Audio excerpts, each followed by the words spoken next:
Hello, welcome back to another video on the Great Depression. That is a name of an economic event and not how you're feeling having to watch yet another one of these videos. I know that's a good joke. Okay, so it's important to, right now I define depression. So when we talk about recessions and depressions, we're measuring that on the GDP. That is the gross domestic product. That is the total value of goods and services produced in a nation or a state. And so when we refer to a depression, we're referring to the GDP being lower from its peak and flattened out in a valley for quite a long time. If we talk about a recession, we're just talking about a moment where, in general, the GDP is receding or a little lower than what it had been in the past. And we have quite a few recessions and depressions that happen. I mean, it goes up and down, up and down, up and down. But in general, we're defining the Great Depression as a prolonged period of economic turmoil in the United States and recession or depression of the GDP. Now, when we talk about economic catastrophes, like the Great Depression of the 1930s, or the several panics or crises before this, or the 2008 recession, or the credit crisis of the 90s, like it's important that we understand that there's not always one specific cause and that these cannot always be recreated. And the solutions are often dynamic. So the solution to the Great Depression was, in some sense, the New Deal, and in another sense, World War II. But to say that a war will get you out of a depression would be completely wrong. The reason why it worked for America is very specific to the world's changes during 1945, right?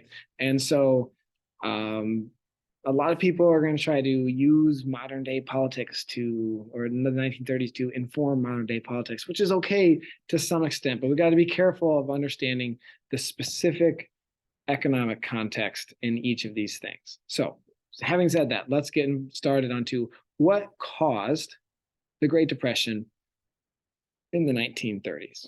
Okay.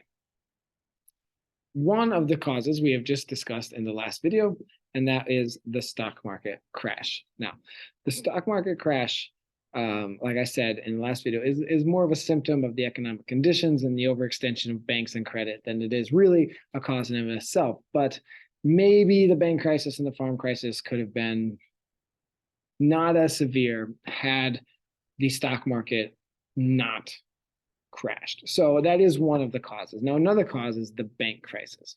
And before the 1930s, there were less rules on what investment banking and commercial banking were. And we had the Federal Reserve, which regulated commercial banking, but we'll talk more about them in a minute and the mistakes they made. Nonetheless, there's context to even the bank crisis. There was a farm crisis throughout the 1920s, which led to foreclosures and a decrease in the general value of farms. And there were banks that were loaning money to these farmers.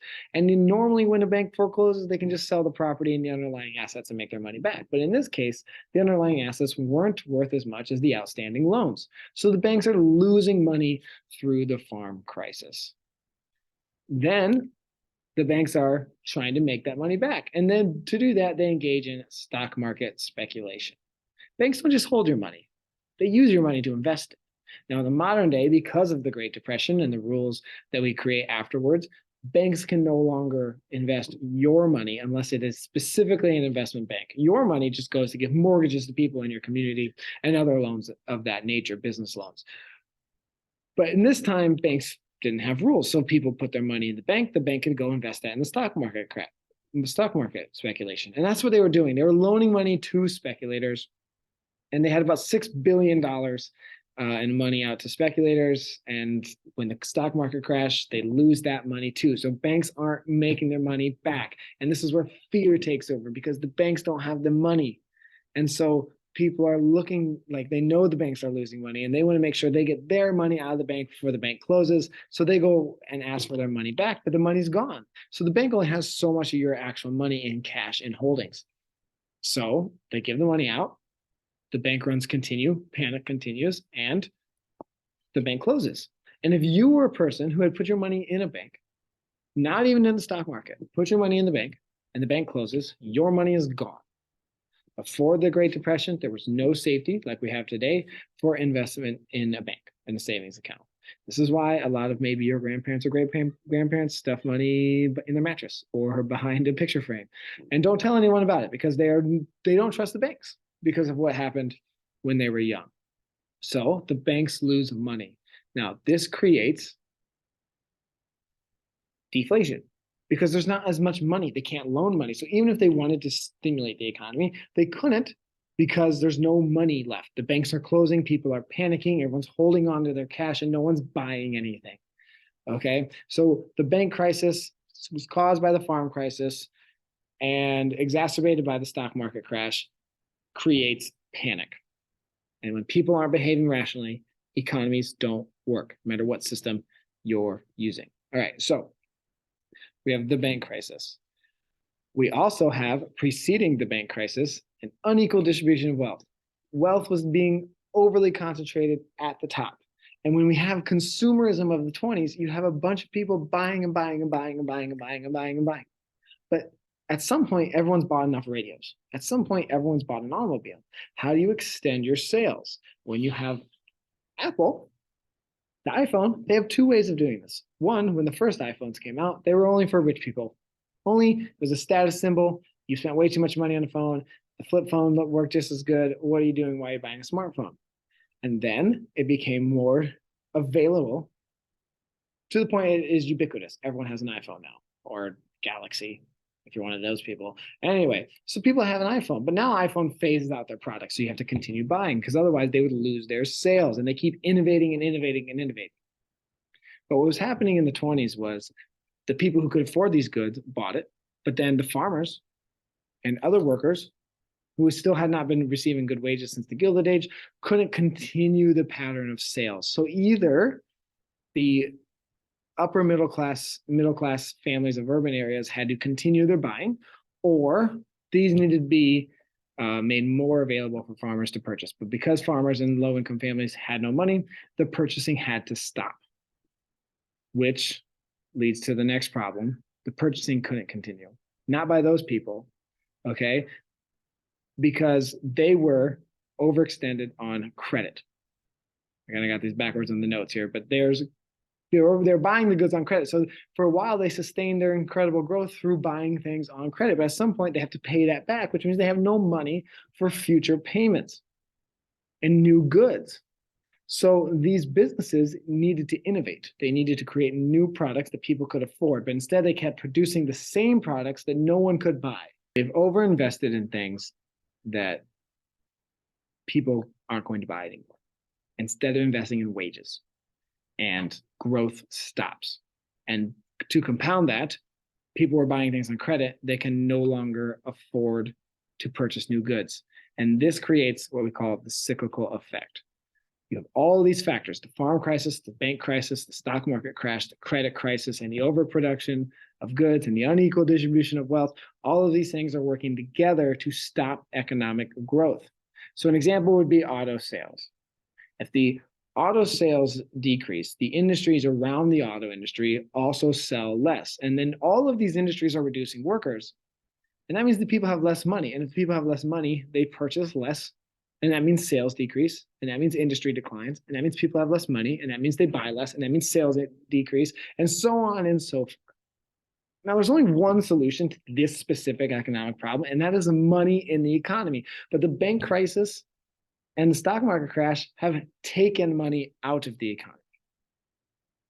And the credit crisis does the same thing. So because there is no money in the economy, we basically have a car that is like out of gas.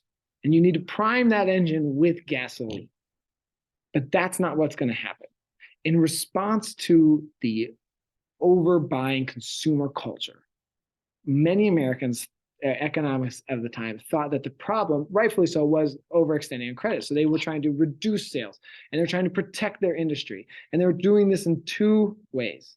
So like we have speculative markets, we have credit, people are being too loose with money, and we need to protect our industry. So one way they try to solve the problem is with the Hawley Smoot tariff, which raises tariffs and that decreases our exports. But the problem is we have an oversupply of goods and we need to trade those goods. but we're reducing trade because of a tariffs. So when other nations experience the similar economic problems, everyone locks up and no one's trading goods. You're stuck with a glut and an oversupply. You can't sell your goods to foreign places. That means you have to be able to sell at home, but you can't sell at home because there's no money at home. And the Federal Reserve was encouraging risky speculation and overspending by creating low interest rates in the 1920s. They were obsessed with growing the economy so much, and they kept the interest rates so low that encouraged risky behavior. And so, in response to the risky behavior that created the Depression, they raised interest rates to try to solve that problem, but by then it was too late. And we have a new problem, and that new problem is the cyclical effect. And the only way we're going to get rid of that is by injecting money into the economy. And they did the opposite. The progressives created the Federal Reserve to have experts regulate our nation's financial system. And those so-called experts turned out to be not so great. Sometimes that's the problem with a highly regulated economy. The regulators can be wrong. And this is a new economic situation. We have the benefit of retrospect, but nonetheless, the Federal Reserve encouraged the risky behaviors that happened by lowering interest rates in the 1920s, and then responded to those risky behaviors by restricting the money supply when we needed it the most. And our solutions to the Great Depression will be something called Keynesian economic theory, where we're going to inject money. And the solution that ultimately ends the Great Depression, being World War II, would be the biggest government expenditure ever. And so because we are increasing spending, we solve the Depression, but that's not going to happen for another 10 years. In the meantime, we have other solutions to try. More on that in the next video.